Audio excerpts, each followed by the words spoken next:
Hey Daniel, you can make me the host. Okay, I guess I am the host. Okay.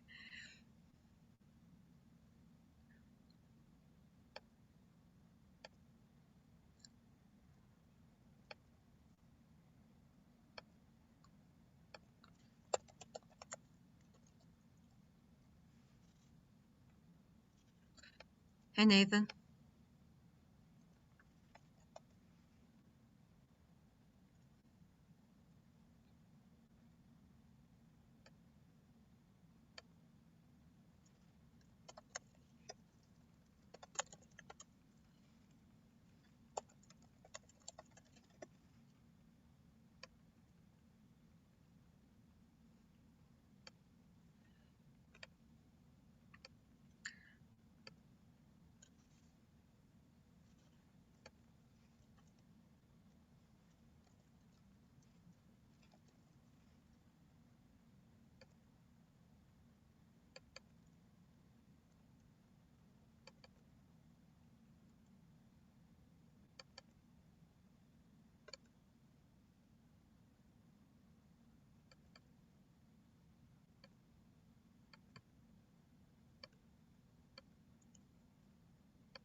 Hey guys.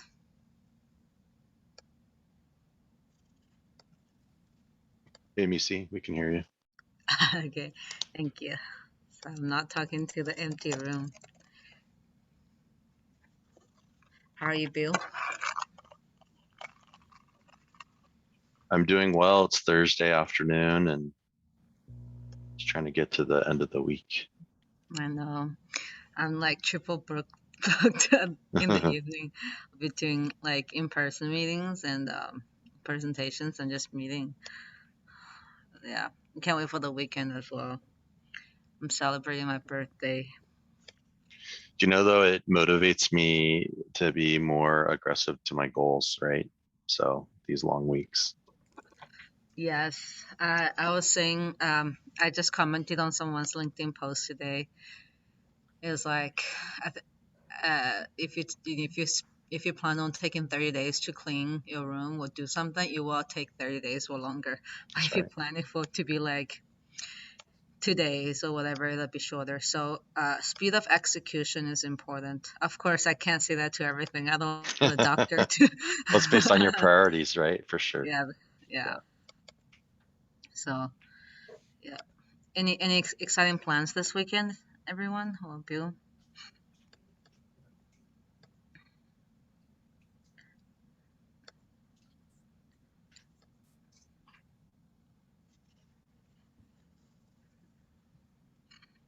Bill, I don't know if you heard me, but Yeah, I did. I didn't have any, so I was wondering if anybody else was going to chime in, but okay.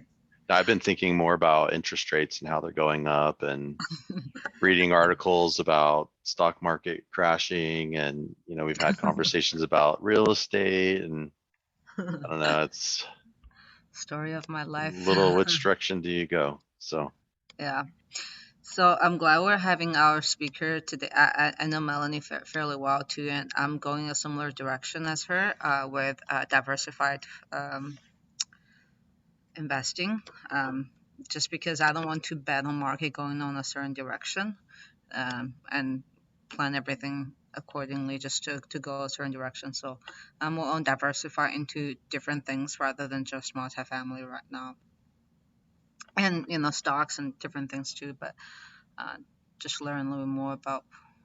Yeah, I recently just got into crypto a little bit just to kind of diversify and try something different. I'm still headstrong into real estate, but Hmm. I'm starting to lose a little bit of my comfort with the stock market. So Yeah, yeah. There's different areas to get into for sure. Hi everyone. We're gonna get started soon. Um, no, Daniel is gonna be joining shortly, and waiting for our speaker to join here. Hey, before we get started, one quick question. Where is this? I know it's being recorded, but where is it stored? Is there any accessible point? I'm from Yeah, India. it's in the Facebook group. I'll put in the link here shortly. It's in the Facebook group. Okay, Yeah. thank Well, you. if anyone has the link, feel free to put it in there for. I think it was Karthik that asked. Yeah, this Yeah. is Karthik. Thank you. Okay. Sure. Well, let me check with the speaker.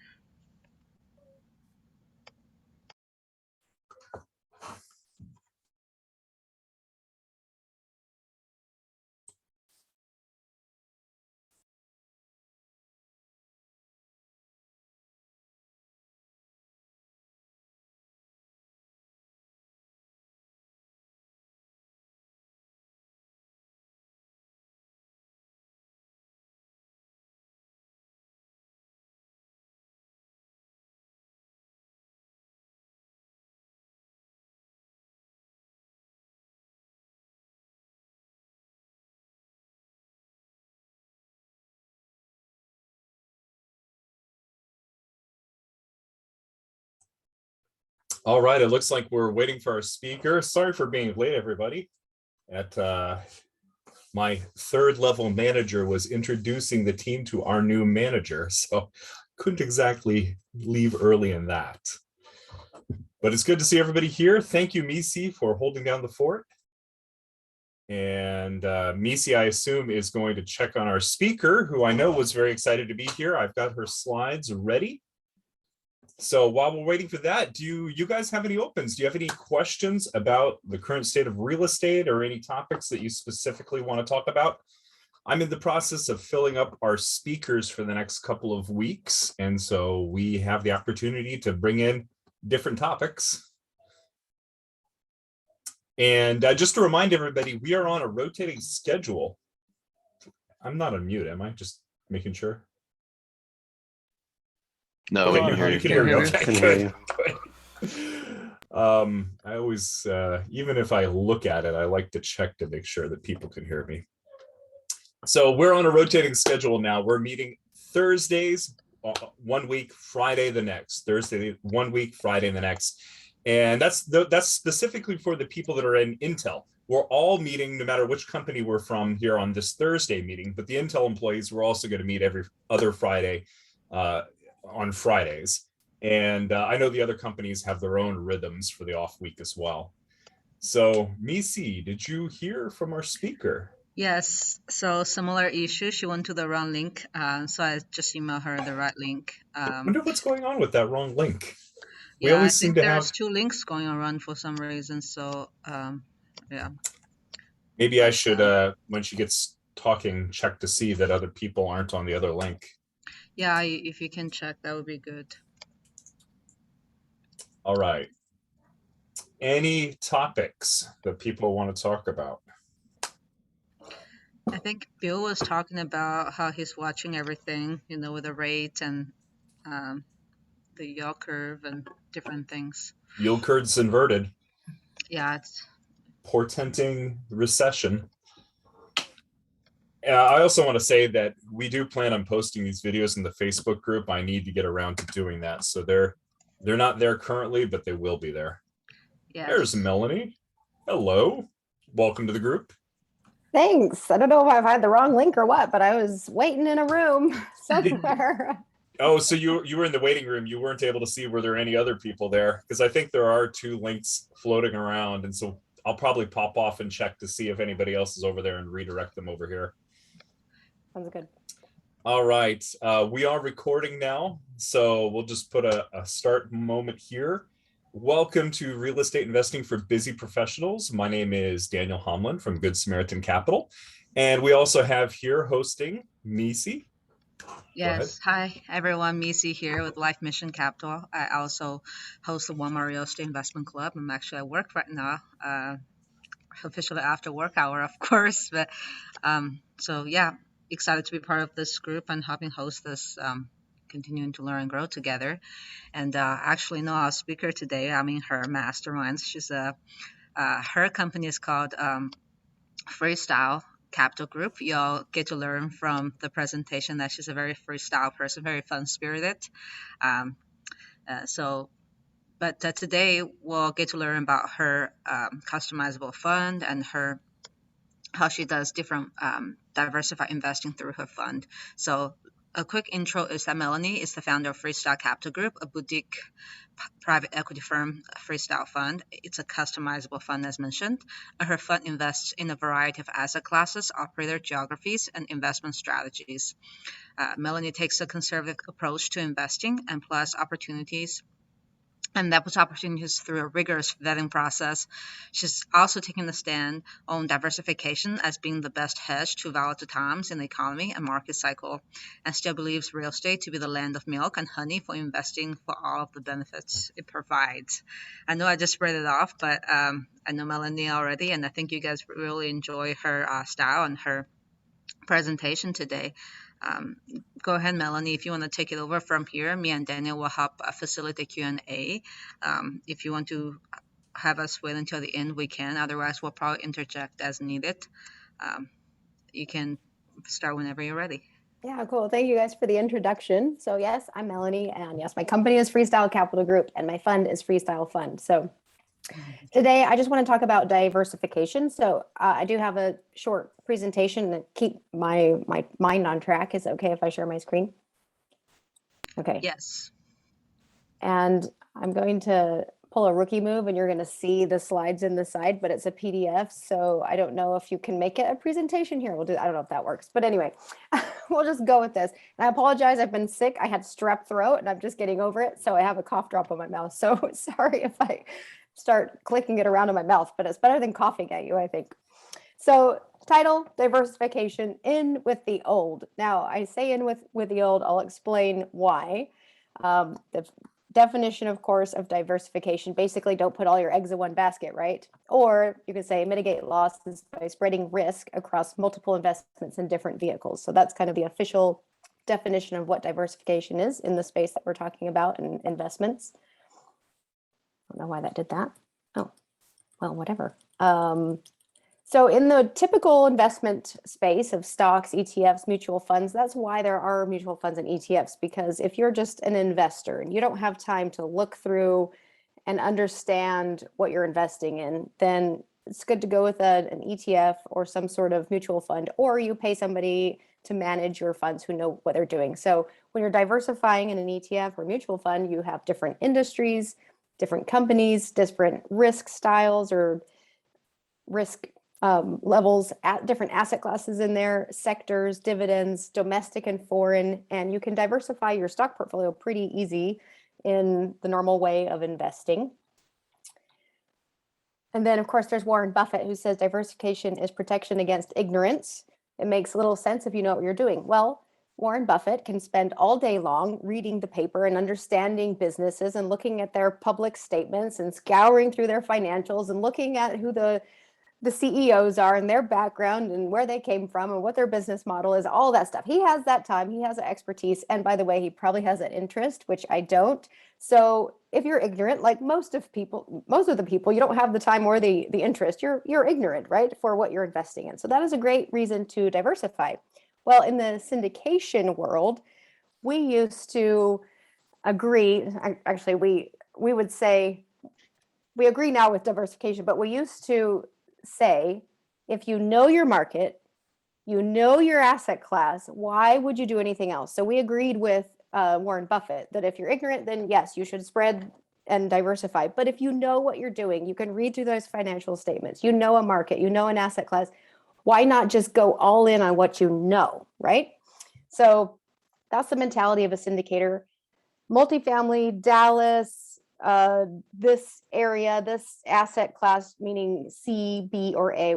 And by the way, when I say asset classes are like mobile home parks, multifamily, single family homes, short-term rentals, assisted living, storage, industrial, all the things. But then within the asset class, let's pick multifamily, you could have an asset class within there, and we call those A, B, C. Like an A class asset is a brand new build multifamily. A B class might be a multifamily that's 20 to 30 or 40 years old, and then the C class are the older ones. So it's kind of confusing because now you have an asset class within an asset class. But anyway, that's the explanation there. So now, though, talking to a lot of my syndicator buddies who are hung up, they're Dallas guys, so they only do Dallas, or they're Phoenix and they only do Phoenix. They're starting to get a little worried because yes, they know their asset class, and yes, they know their area, but they have all their eggs in one basket. One asset class, meaning multifamily, one asset class, meaning whatever they specialize in, B or C, and then they're in one region. And they are the sponsor, so of course they're not diversified across sponsors. So due to COVID changing a lot of our world and our economy, labor shortages, supply chain issues, inflation, increasing interest rates, the changing demographics, everyone moving from the north to the south, the cold to the warm, just there's a lot of trends right now that is really just shaking up what we used to know and really rely on. There's a lot of unknowns. So when there are unknowns, it's a really great time to diversify your portfolio. Now I'm speaking not of stocks necessarily. We're leaving the stock world and we're going just into real estate, because you can be in real estate 100%, but still be very well diversified. So that's what we'll talk about. So should we, and how do we do that if we're all in on real estate? Well, I put it into 4 categories. Your sponsors, the people you invest with, you can diversify and invest with multiple sponsors. Geography, meaning location. So if you're heavy in Central Texas, maybe you want to look at some stuff in Florida or North Carolina or something. So that's literally physical geography. Asset classes, we talked about some. So you have storage. There's a build to rent model that's out there building houses to rent out. So instead of like an apartment complex, they're building individual houses, putting them in one portfolio and then renting them out as if they're all under one roof. Storage units, industrial, I love triple net, which is, it could be retail or that could be industrial type triple net, where you own the big ugly industrial building, but your tenant is, let's say, Amazon, right? If you own a distribution center, your tenant is Amazon. Or if you own a Walgreens building, you don't own Walgreens. Walgreens is your renter, your tenant. So that is industrial and retail type triple net, we call it. Mobile home parks, man, there's even Bitcoin mining facilities now. You can own the real estate and you get shares of the mining. There's so many different ways to invest in real estate. It's just, how do you find those things? And I went to Best Ever Conference. It was back in February 2022. There were 3 economists there that I love listening to economists. It's my favorite thing. I go to a lot of conferences and I never miss the economic update. I love hearing from the big brains because I'm not an economist, but it's very important information to know. So he believes that 2022 is a year of growth. We still have a lot of runway. Cap rates, which are, so a cap rate is in commercial real estate. It's how we value real estate. If you take the net operating income, what the profit is of a property it throws off, and you divide it by what is called the cap rate, it gives you the value of the property. And that cap rate is decided by the market, basically. What are lenders willing to lend on? What are buyers willing to pay? And it's essentially, if you were to pay cash for a property, if you have a 4 cap, if you pay cash for the property, essentially you would make a 4% return. So not too long ago, we were looking at 8 caps, 7 caps, 6 caps for really nice multifamily properties.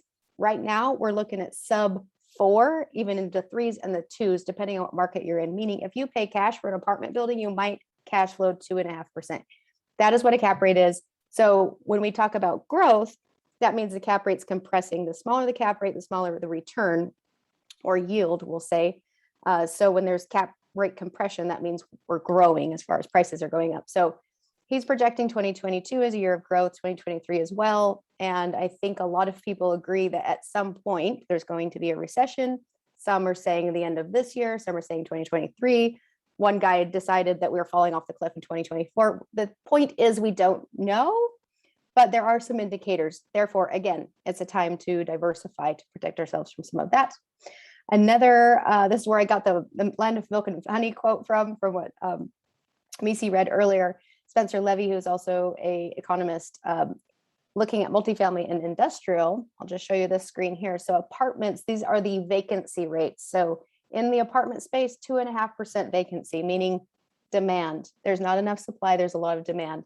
And then the runner-up is industrial here. Industrial did very well during COVID. It held its ground. It didn't really have any issues during COVID because the tenants were not businesses necessarily. They're industrial businesses, but they're not like your retail stores that the government shut down very easily. They're like printing press companies that you don't shut down. You don't shut down the freedom of speech, right? When even in COVID. So just large industrial did very well. And again, lots of not a lot of vacancy, heavy occupancy, and they're not building it fast enough to keep up. So of all of the asset classes, and this is obviously not all of them, this is just 6 of them.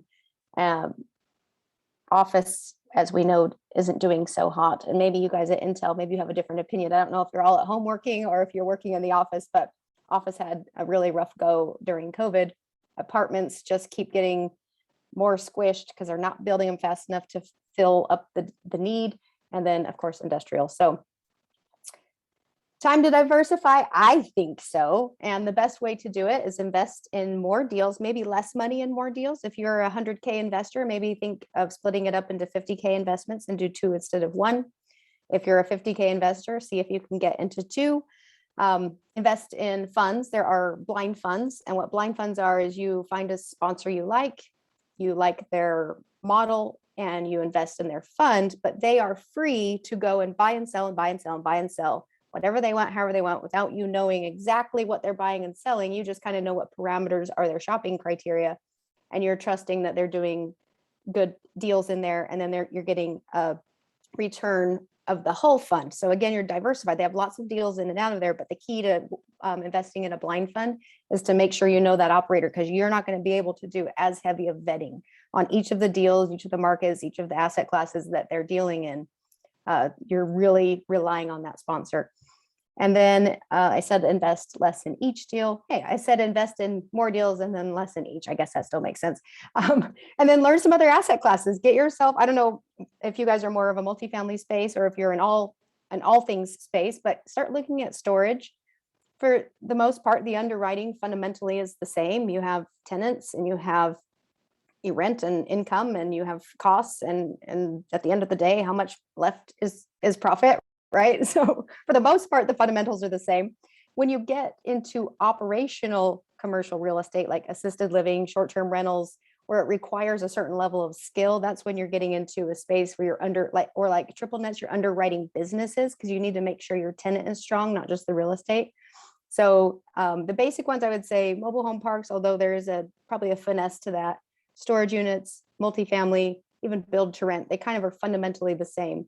When you add in operations, you add in a level of complexity that you would need to learn about. And then I said build to rent, but anything construction wise, that's a new area of learning as well. So start learning new asset classes, but maybe if you're going for multifamily, start with storage. It's kind of like the next step over, or a build to rent community that already exists, I guess, that doesn't have the construction piece. So that is basically it for me today as far as the diversification. I wanted to leave a lot of time for questions about, I'm not an economist, but happy to chat about what people are seeing going on, different asset classes that I like investing. Another thing to diversify into is investing for cash flow versus investing for growth. So I would call it your investment strategy, diversifying and getting a little bit of cash flow and growth. But I would say during this time, focus more on cash flow. So that's my email. If anybody wants to reach out to me, those are my 2 businesses, and that's my name. All right, thanks. We have a question from Yang Lu, and if you have a question, go ahead and put it in the chat, and we will make sure to read it off for you. Or if Melody wants to just open it up, we could just have people take themselves off mute. There's a number of people here, so sometimes that works and sometimes that doesn't. But Lu Yang is asking, why did multifamily vacancy go down so much? Did people get displaced from their single family homes because they got too pricey? What do you, vacancy went down? Oh, so part of it is just, and we're always talking regionally, right? And I focus more on Central Texas and Southeast and Arizona for the most part. We received a lot from the North. Okay, so the North may not be having these vacancy rates that are squishing, right? They might actually have some like decompression in their vacancy. But as people move south, then we need more units for them. Also, people are getting priced out of owning homes. That's very possible. Also, there's more household formation. The average millennial is like 32, and that is about the age where they start buying houses. So there's just, as our nation is aging and the economy and the movement of people, the demand in at least the Southeast region, Central Texas, and a lot of the West, if you look at Idaho, Utah, Arizona, they're all very heavily, a lot of people have moved there too. There's just a shortage of housing because that's where people are moving to, on top of millennials getting of the age where they're buying their first homes as well. Does that answer your question? And Melanie, if I can just add, also, we haven't caught up since the 2009 crisis in terms of building. When 2009 recession happened, a lot of developers stopped building. They just simply didn't go back to it. So we're still in shortage from that. So as we continue to grow as a country, there's just more and more people growing out needing housing as well. I was going to add to that, there's also been a labor shortage and a construction material price hike that's caused a lot of new construction to become much more pricey. And at the moment, we're undersupplied in the market in terms of the number of apartments that are out there, but other structures as well. So it's becoming more and more costly to build, which is also causing a backlog in the availability of apartments. Yeah, and you can't build a Class B building. You can't build a Class C asset because everything's so expensive. You always build Class A, and Class A only serves a certain type of person, and that's people who can afford it, right? So the A's move to the B's move to the C's, and maybe because you can't create any more C and B supply, and a lot of people are coming in and forcing the C's to a B and a B to a C or a B to an A by adding value to them. It's definitely putting some pressure on America and renters, buyers. Nothing's cheap or affordable, and that is a problem moving forward. Yeah. Another thing is, it's actually, not everyone's style to own a home. Some people just want to rent, right. And it's becoming more and more of that with the millennials as well. Melanie is actually a nomad. I know she hasn't had a chance to mention it yet, but she's, one of the reasons, and Melanie will probably speak more to it, is her fund or her company is called FreeStyle, is because she's FreeStyle all over the world. And so not everyone wants to own a home. It's a lot of hassle. I've never owned a home I live in, but I've owned a lot of real estate in other people's homes. I've never bought a house that I actually lived in because in my past, I was a park ranger. And so I lived in government housing for like a number of years. And then when I went out on my own, I was not sticky. I was constantly on the move. And then I did go fully nomadic internationally, and then COVID hit, and then it was more nationally and other places. But yeah, so I live in Airbnbs, I rent rooms, I do short-term stays. Like at the moment where I'm staying now, I found on Furnish Finders, which is a traveling nurse website. I've stayed with friends and family, or just rented a room from people that I meet along the way. So there is definitely a movement of people not wanting to commit to a mortgage. They want to move around, and COVID actually even opened that up even more, because people can now live a really cool place for 30 days and then move to another cool place for 30 days. And it's still pretty affordable. Yes. Daniel, what's the next question? I got kicked out of the meeting for a second. Oh, no problem. I can't see them. Yeah. So the next question is from Henry, and he is asking, is it time to think contrarian and start buying from the north, where people would be, where it would be a bargain now? Yeah, I'm not an expert on the North, but I have heard people argue that New York will never go out of style. So buy while it's on sale. But, I just don't even like the cold. So I don't even consider it. And I'll just say this, let's see, to be as politically correct as possible. I don't invest in states that are not landlord friendly. I don't invest, well, I have one investment in a tenant friendly state, and it is my worst investment ever. And the government owes me tens of thousands of dollars because they won't let me evict my tenant.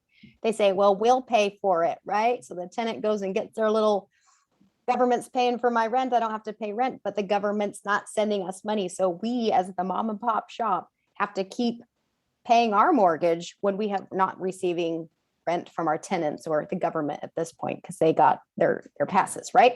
So I will never again invest in a state that is tenant friendly. Not saying you can't and make a ton of money, because that would be California, that would be New York, and that would be a lot of the North states, to be honest. So yes, there's always money to be made everywhere, Henry, but personally, I know I can have an easier ride in other states where it's warmer too, and I like that. Yeah. The Midwest is not a big growth region. It's more of a cash flowing region. So it really depends also on what you're looking for. Because if you try to go invest in Austin, which is one of the hottest markets right now, or Phoenix, you're not going to have too much yield. Your cash flow, your returns can be quite small, but it's very stable. It's very secure. There's a lot of growth. Or you could go to Indianapolis and make, double digit cash on cash returns, but it's not a growth market. It is what it is.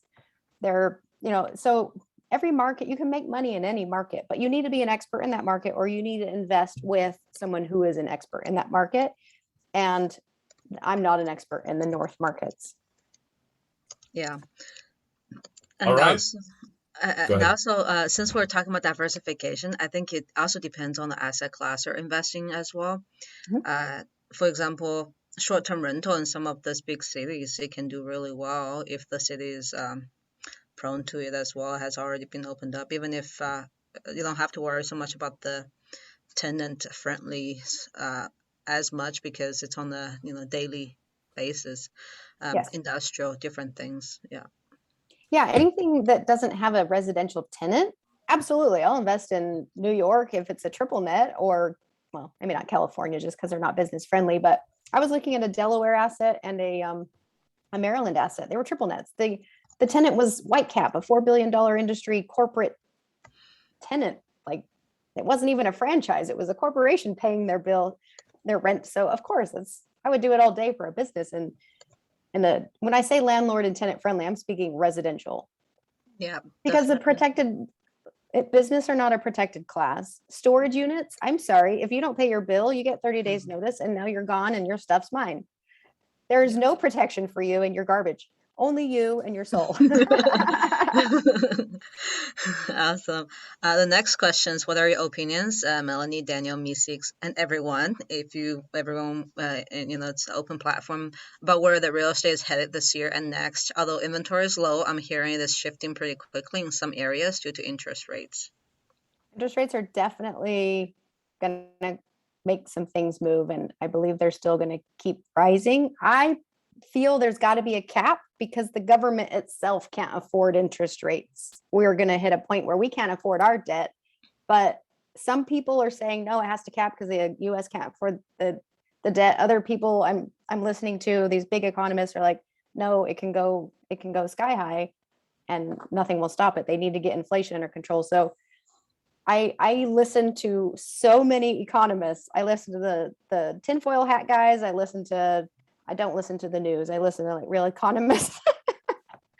And we all agree that a recession is on the horizon, right? But to what extent? But yeah, I think the interest rates are going to stabilize the prices for sure. Whether they pull the prices back is another story because of the demand and supply issue.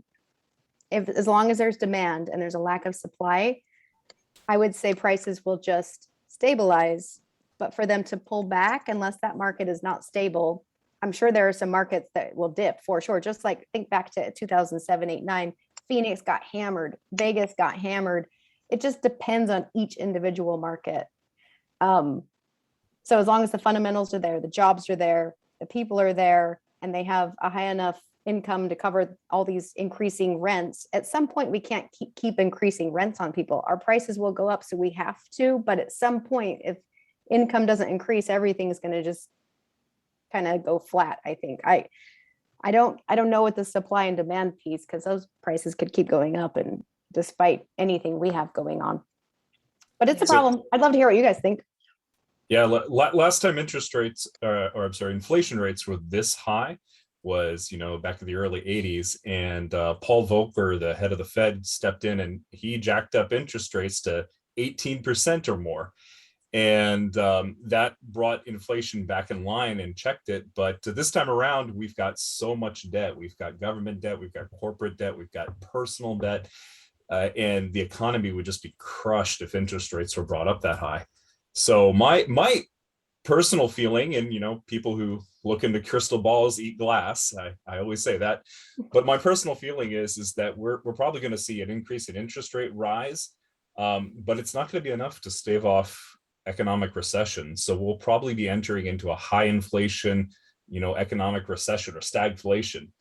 And in those types of situations, people that are invested in strategically in high quality assets will do well, but you're still going to have people, like Melanie said, that are going to be struggling to afford the rents. Rents will be going up, and it'll be becoming more and more pricey. And there's going to be unfortunately, a widening of the gap in affordability. And so, affordable housing is going to be really key. Mobile home parks or Section 8 or things like that could potentially do really well. Also, housing where people can afford it's going to do well, but there are going to be classes of housing that are not going to do well. And it's going to be, at least in my opinion, a rough ride. So, don't invest in projects that have short-term debt. Go for long-term debt. These sorts of things are good to look for in a potential investment. Yeah, the debt piece is probably, I would say, the most important part right now. Long-term debt with lots of exit strategies. You want to be able to ride out the market cycle for sure. And the market cycle is a little shorter in commercial. We're not talking 30-year loans. I'm talking maybe 10-year loans. That's pretty long in commercial, but very rare to find right now. A lot of the syndicators I'm seeing are doing these bridge loans, these 3-1-1s, they call them, 3 years with a 1 year and then another year extension. And then what? Then what? You're forced to refi or sell. And what's going to happen in year 5? We don't know where interest rates are going to be, but you're going to be forced to do something. So that's scary. One thing that's different now than back in 2008, Nisi already touched on it, is there was a hyper supply back in 2007-8, and we don't have a hyper supply now. I think people could argue that Class A, last time Class A got hit the hardest because it was in hyper supply and it was the expensive thing, so people moved down. But as the rich get richer and the poor get poorer, right? When they handed us a bunch of money, the people who know how to handle money went and quadrupled that money, right? And then the people that are like, ooh, free money, I'm sitting on the couch, I'm not going to go to work. When you hand somebody something and they don't know how to go duplicate it and they just spend it, then that just forces this spread of money. So my point here is there's a lot of rich people right now too. There's a lot of people that can afford it. There are a lot of people that did very well because of the money they got. There's a lot of money sitting in bank accounts because of COVID. But the people who still have the money are savvy. The people that don't have the money and are going to be hit the hardest are the ones that decided they didn't need to work and the government was going to pay their bills for them. So don't be those people. There's also the scam artists. Did you hear about those? I forget exactly the number. I think it was like $12 billion worth of scams, something ridiculous with the money that came out in the CARES Act. There was a lot of waste. Who knows what the right answer would have been, but man, there's a lot of money out there. We got a lot of questions. People are starting to pile them on, which is great. Do you want to just switch off, Misi, you and I? Sure. I just want to add, because all the points you guys mentioned are great. I don't want to repeat that, but I do want to add a book here that I loved listening and reading to. It's called Recession Proof Real Estate Investing, economic book. It was broken down in a very simplistic way. None of us have a crystal ball, so that's why Melanie is here and she's passionate about the topic of diversification, and that's why I'm going diversification as well with my company, not just in multifamily, but also in other asset classes like self-storage as well. So I encourage you to listen to something along the lines, listen to the signals, and just look for ways to be diversified, especially in the times of uncertainty. So yeah, Daniel, you have the next question. Go ahead. Sure, it's from Glenn. Which of the doomsday economists are predicting top and cap compression? Which of them are predicting that the top is here? I So don't know if anybody's predicting the top is here. I don't know anybody that says we're here. And a lot of Yeah. people say we're close, and I don't know who's saying it is here.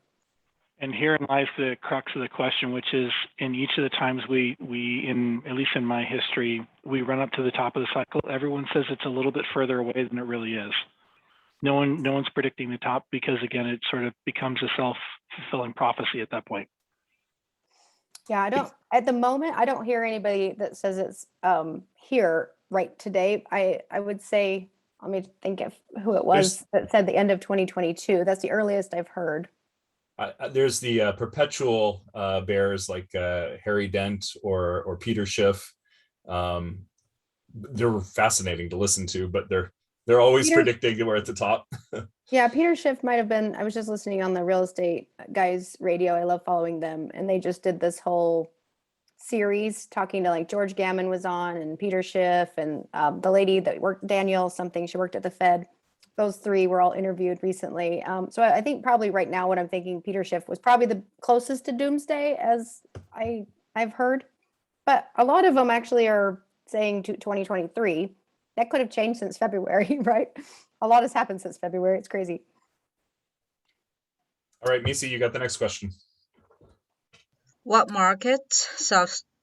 makes self-storage recession resistant, and what impact do you think rising interest rate will have on real estate cash flows and returns? So the self-storage, because it's not a huge amount, it's $100, $130. Typically that doesn't tip somebody over the edge to, like, liquidate the storage unit and get rid of that monthly payment. So a lot of people think in the lines of, well, if I can afford the payment, I can afford the thing. And it's kind of out of sight, out of mind, probably because it trickles out of their account automatically, like most storage units are set up. So that's why self-storage has been recession resistant. I would be careful. And when you choose to do self-storage, I would make sure for that market, make sure there is a demand and it's not saturated, because I'm also seeing a ton of development, a lot of people getting into self-storage to the point in some markets, I feel like they could be saturated. So it depends on where you invest. Just make sure you do your due diligence on, are they occupied with a waiting list, and are there new developments going up around it? Sorry, all of that kind of stuff. And then rising interest rates have on real estate cash flows and returns. Well, I would say you need to lower your expectations, because everybody who's been investing in real estate for the last 10 years has been a damn genius. I don't know if I can say that. And all of these people that have just gotten into the business in the last 10 years, they didn't go through anything hard yet. So you need to really be careful moving forward who you choose as your jockey, because everybody has been saved by cap rate compression and rising rental rates in the last 10 years, especially in the last 5. And these guys are like getting these 33, 35, doubling your money in 5 minutes sort of returns. Like, that is not normal. And that is not what you should expect moving forward. And I wouldn't even expect these, definitely not the 18, 19, 20 kind. I would be skeptical at 15, 14. I would say set your expectations with a solid operator, conservatively underwritten, and a very strong asset class with long-term debt closer to the 12 or below mark. If you look at institutions, like my partner, he works for a large fund, a deca-billion-dollar fund, meaning they manage over $20 billion. He works for them, and he's one of their underwriting managers, and buys and sells assets and manages them for this large fund. And their expectations for returns, if they get 5% cash on cash and like a 12 is high for them, like a 10% return, that is great for the fund. That is great. So when I send him deals and they're like 18 IRRs and stuff, he's immediately skeptical. But we dig through it, we work through it, and we do invest in some. Some we've invested in saying, hey, this is what the operator is projecting, but let's say don't invest in this deal if you're not okay with this, because we think they're going to miss on year one, but they're going to catch up and they're going to actually get you a 14 return, not a 16. So I'll still do deals, but for my investors in the fund, I'll say do not expect what the pro forma is showing, because realistically we think they're going to get this. And if they get better than that, then awesome, we'll take it. Yeah, good answer, Melanie. And I love because you underwriter Derek. He's super awesome. I also work with him on a consulting basis, and I love his underwriting. So kudos to you to have you him on the team. Yeah. And yeah, go ahead. Very lucky. We've been friends since 8th grade. It's just very coincidental. Yes, very cool guy. Similar style as you. Next, I did share a CBRE self-storage report for 2020. Like anything, supply and demand. So continue to watch the market. Make sure sub-market, overall national trend as well. Nothing is 100% recession resistant, but it's all demand and supply. So I would encourage you to continue to look at that. I'm not going to dwell on that because we have quite a few other comments and questions, even though I can talk more about it as well. With all the headline news around business individuals looking to leave California, do you see any opportunities left in the Golden State? So similar to the other questions earlier, Daniel. Yeah, not a market I totally focus in, but I think you'll always be able to make money in California. I don't see anything going down there as far as prices. There's demand. They have an ocean and sunshine. I mean, that draws in a lot of people. They have Hollywood and they have Malibu, and it is a place people want to live. And we hear there's an exodus, right? But you know what? Yeah, so Austin is getting everybody. But you know what? People leave Austin too, and nobody talks about who's leaving. We only talk about who's coming, right? So California is losing, but you know who's leaving California besides Elon Musk and a couple of other businesses?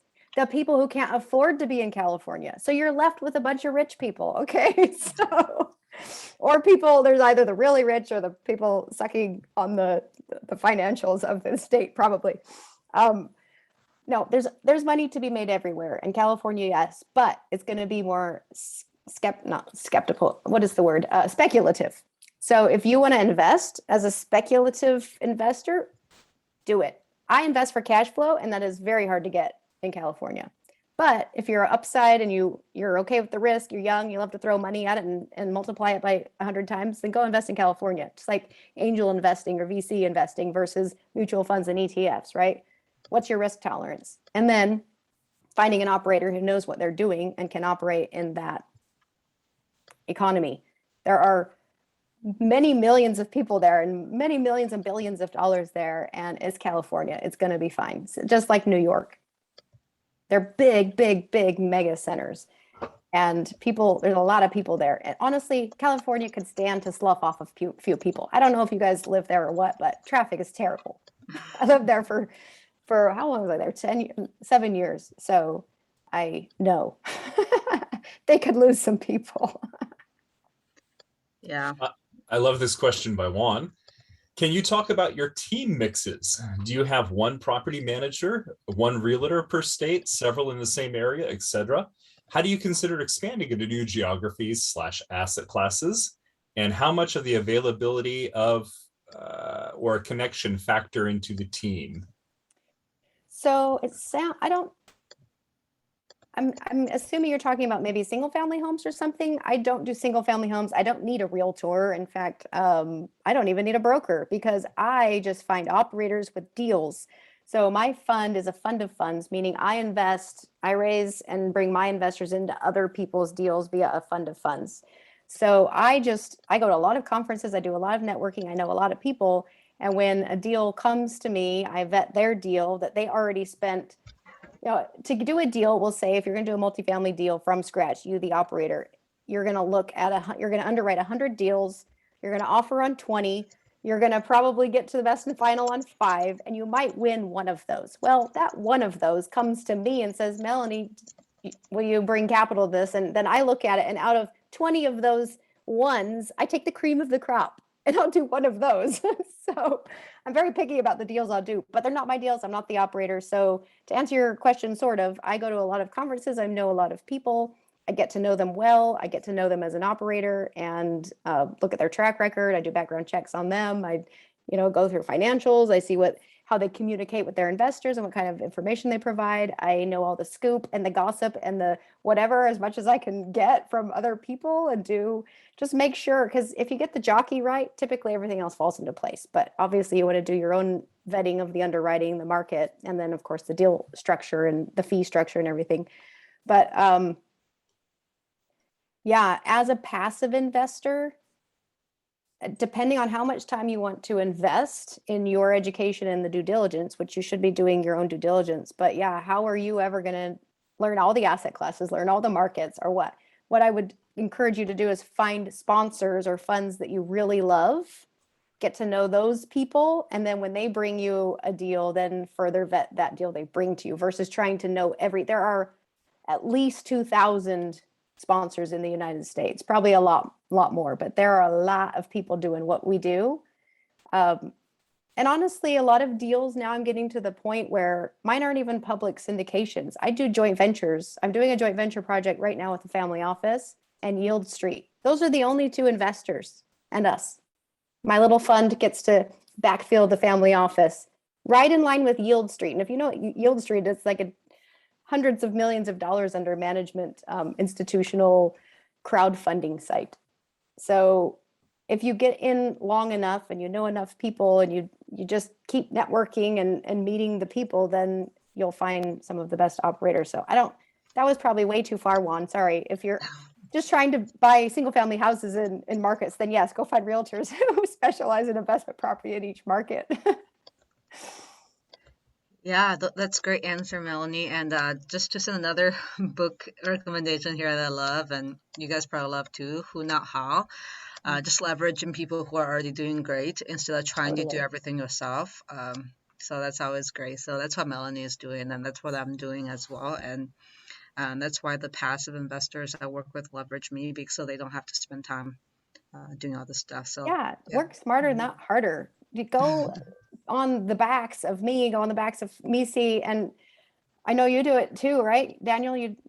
You're a we run a fund of funds just like you do, and are also involved in syndications. Yeah, just jump on our backs. We're the ones swimming. You just jump on our backs and we'll take you to safety, right? Just to reach out to Henry on his question here, specific questions about Melanie's specific deals, I'll redirect you to contact her directly so that we can keep this forum purely educational. Okay. All right. Owen, you're right. Peter Schiff has predicted 10 of the last 2 recessions. You're right. Love that comment. So this is the thing. George Gammon, he can be pretty extreme too. But you know what? I sometimes like to listen to the extreme people because I just listen to a lot of people and then deduct what makes sense to me. Nobody really knows, and I hate the news. You never know who you can trust. So I listen to lots of different people and then use my own knowledge and what I'm seeing. And you just do the best you can. You go with your gut, you use the knowledge you have, and you just make the decisions you can. You will not have all the facts ever. Hey, Melanie, who do you like that you listen to who's not an extreme person? Or just some of the other people you like listening to? So I love listening to Real Estate Guys podcast because they have all sorts of different speakers on there. So there's no one specific person that I like. I do like Peter Schiff. He's a little bit of a, extremist. George Gammon is an extremist. Josh Hartman, I like him. He's Jason Hartman. Oh, it's Jason. What did I say, Josh? Yeah, Jason. Oh man, let's see. I went to the New Orleans investment conference last November, and all these guys were there live. It was really cool to see all of them. I like that Danielle lady from the Fed because she comes at a different angle. But again, all these guys are people I've listened to and been introduced through the Real Estate Guys, except for Jason Hartman. I don't know how I heard about him, but I listen to a lot of podcasts, and then people, are speakers at conferences. I didn't even know who they were. They show up. I like them. So John Chang, who I quoted in my slide, he is an economist, but he's an economist. He's on the opposite end. He works for a brokerage, right? Marcus and Millichap. So of course he wants to paint a shiny picture because he wants you to go buy real estate. But I don't think he's an idiot, and I don't think he's too far off. I'd like to see his opinion too, because I don't want to just listen to the doom and gloom, right? I want to hear what the light of day is, and then again, just figure out in my own mind what makes the most sense. Mm-hmm. Any other questions? Feel free to unmute yourself or just put it in the chat. I wanted to ask Melanie a little bit more, and obviously, since I do the same thing, I'm not asking for my benefit. But what is a fund of funds? That sounds like an odd term. So I have a fund. It's its own security. It's a 506c fund for accredited investors only. It has its own PPM, which is the risk manual of you're going to lose all your money if you invest. Okay, beware or whatever. It's just protects us from you and you from us, basically, right?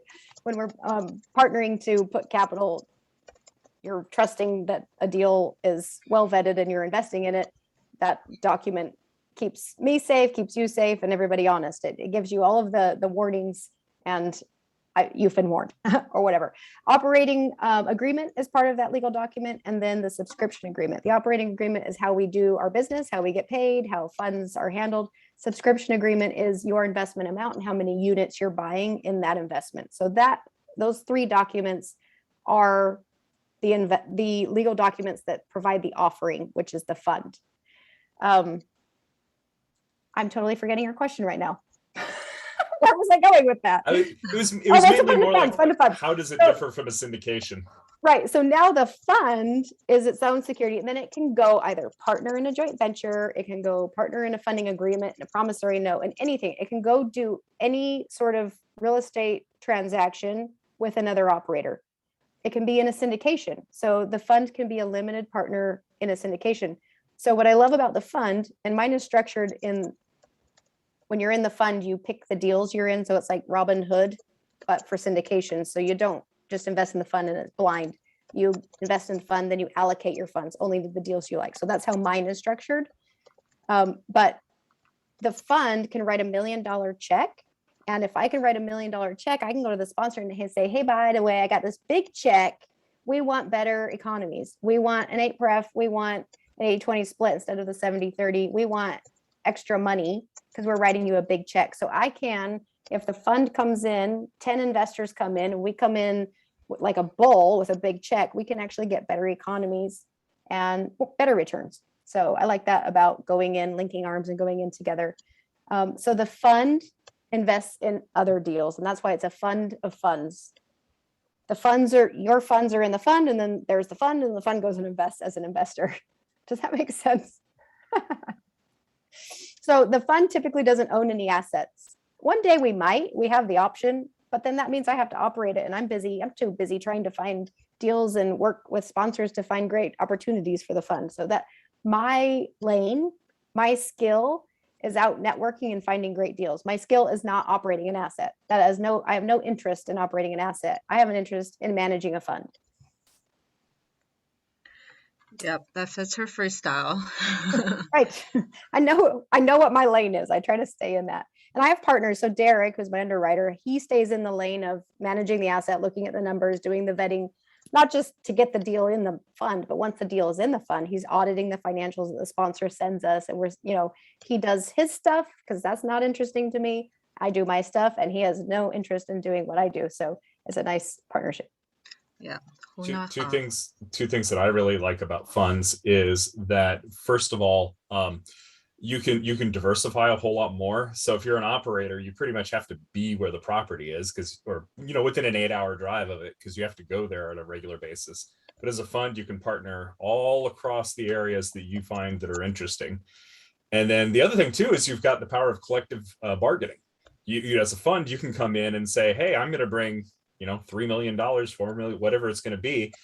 Instead of giving an 8% pref like you do to a certain class of investors, maybe class B or class C investors, I want a 9% pref, because we're going to be bringing in a large chunk. So you can actually negotiate on behalf and then pull through, a potentially better investment return. So those, and the other thing that I like is that it maintains the anonymity of your investors. When you partner as a co-GP, you're sharing all the information with all the other general partners there. But as a fund, you can come in as a single block, basically, and that way protect privacy of your investors, which I really like too. Yeah. Cool. Yeah, I think we're about time. Any other questions? Glenn had a question about fees. So, and just generally, usually funds have fees on top of whatever the straight syndication is. If the fund is investing in another syndication, then yes, you're getting feed probably at the syndication level and at the fund level, but ideally you're getting better economies and it kind of is a wash. But my fund has an up to 2% asset management fee. But once we hit like a $10 million amount, we'll probably drop the asset management fee. But for now, that's just, it costs money to run a fund. And then I was going to say something else on that. Oh, but let's say I'm not investing, like this current deal I have is not a syndication. There are no fees on the operator side. You're getting the straight returns. I mean, yes, there's the asset management fee. So in that deal, the investors get their return and I get, as a manager, a return separate from them, from the fund, just straight from my partner. So, but you wouldn't be in that deal if it weren't for the fund. Like, it's not a public deal. It's not advertised. It's not even possible to be part of it without being in the fund. So at the end of the day, my heart is that you would get the same returns or better than had you gone direct to the sponsor. That is what I shoot for. But if there is no syndication, then there's no number I'm trying to like beat, right? It's just, does it make sense? Is it a good investment? Yeah. And I know we're ending here in a few minutes. And I'm a data person. I think one thing when it comes to diversification, I'm always thinking about input and output. So this is something I'm working on, kind of like just a qualitative factors, that's input, and then that affects the output of our investments, and how different asset classes have different input. So if possible, try to have, some overlap, but some differences on those input. I don't know if I'm making sense. I'm thinking from a data and data perspective, but just thinking of the topic we're having today, diversification. So that's also important. Any final thoughts or anything from anyone want to share before we close the call in 2 minutes? Could we have everybody take themselves off mute and thank Melody for coming in? Thank you, Melody. Thank you. Thank you. Thank you. Thanks, Melanie. Really appreciate it. Yeah. Bye. Thanks, Thank Melanie. There is you. a comment about thank you for your no nonsense views and great sharing. So it's great. I don't like nonsense. I just get straight to the point. If it's crap, I call it. Life's too short to beat around the bush. Amen. All right, everybody. We will see you again for the Intel folk next Friday. Actually, it might be Thursday and Friday. We have a scheduling conflict, but normally it would be on Friday. And then we'll be back on the Thursday meeting again in 2 weeks. Have a great day, everyone. Have a great weekend. Thanks, you too. Bye. Thank you, Melody. It's great to meet you and hear from you. I see you on the social media sites all the time, and I know I'm not as I'm not as active there, so it's really good to meet you. What conferences are you going to soon? Oh, sorry, I was muted. So my next one is Fund Launch Live, and that's at the end of this month in Vegas with Bridger Pennington. And then I'm going to a short-term rental conference in June in Nashville. As far as real estate, I don't know. I usually do Dealmaker Live, but I don't know if I'm going to do that one this year. Last year, that just got really salesy with the training programs and whatever. And Michael Blanc is my coach or whatever. I did his program, but I don't know. We'll see. But yeah. I to a certain extent too, I actually really enjoy doing Zoom calls like this. And so I almost meet enough people just doing Zoom calls. So I have a normal job, so I don't travel as much. Yeah. So I don't know. There's something about going to a conference, seeing your buddies, getting those pictures for social media, right? And meeting the real players and really making relationships with them. For me, that's made the difference, I think, for me, is just getting in the flesh, really feeling people and their energy and breaking bread, having a toast, a drink or whatever. I don't know. There's something about it that just I can't replace. True. There's no replicating that. Yeah. All right. Awesome. Yeah. Great to meet you, and have a great day. Yeah. Thanks for having me.